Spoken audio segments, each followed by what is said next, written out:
Well, folks, Chase McLaughlin could have had a better week one. Shout out to Sleeper, by the way. More on them a little bit later on in this video. Chase McLaughlin was pretty up and down against the Atlanta Falcons. He missed one field goal, missed one extra point as well. Had a scenario in the game where the Falcons literally just needed a field goal to tie the game and go to OT. Did not happen. Thankfully, Younghoe Koo missed a kick of his own, and the Buccaneers slipped away with the win.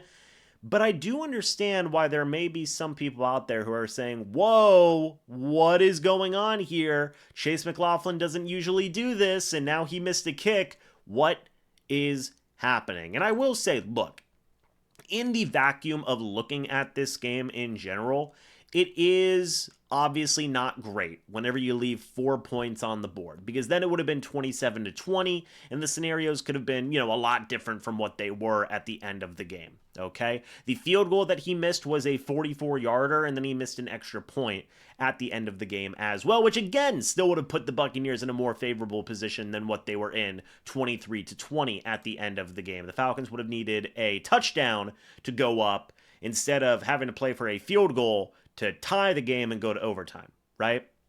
And look, I'm here to say this. I'm not overly worried right now about Chase McLaughlin. I will say this did put a little bit of that's an uncharacteristically off game for him. I'm not going to say it's a full-on bad game because he did make a field goal of 48 yards, did kick 2 extra points in there as well, so he did contribute 5 points of his own to the Buccaneers win.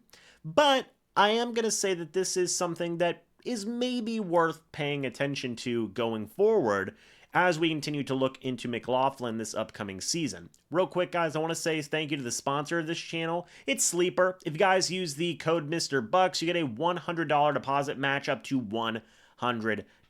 Folks. Sleeper is the best way for you guys to chat, play fantasy sports together, and do everything along those lines. So thank you so much to Sleeper for being the proud sponsor of this channel. Go check them out and download the #1 sports fantasy app today. So again, guys, whenever we take a look at this game, another reason I'm not necessarily worried about it is another kicker who struggled was Younghoe Koo, a guy that a lot of people deem to be a really, really good kicker as well in the NFL, and he did struggle last year, but he did also miss the game-winning field goal in this game against the Buccaneers. So I am curious as to a scenario of, is it just something in the dome of Atlanta that factors kickers' overall play? Because whenever McLaughlin is kicking in other areas, and we've seen him have success in games as well.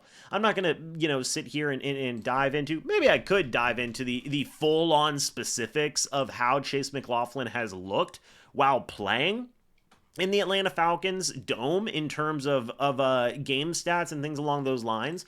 And I will look that up right now while I've got you here. But again, we saw a guy in Younghoe Koo, another very respected kicker, struggle as well. So here we go. Against Atlanta in 2024, he did make both of his kicks. He made all of his kicks in the first game last year in the 30-36 overtime loss against the Falcons. He made all 5 of his kicks. Then that was at Atlanta as well. So that was in the dome. I want to take a look at the 2023 logs and see if anything changed in that, if he did struggle in there. So whenever we go to Atlanta in 2023, he missed a kick. He did miss a kick. So, it is he made all of his kicks. Apologies. He made his kicks in 2023 as well. Again, at Atlanta, that was a 29-25 win for them. So it might not seem like it is something that is just specifically in Atlanta. I am unsure.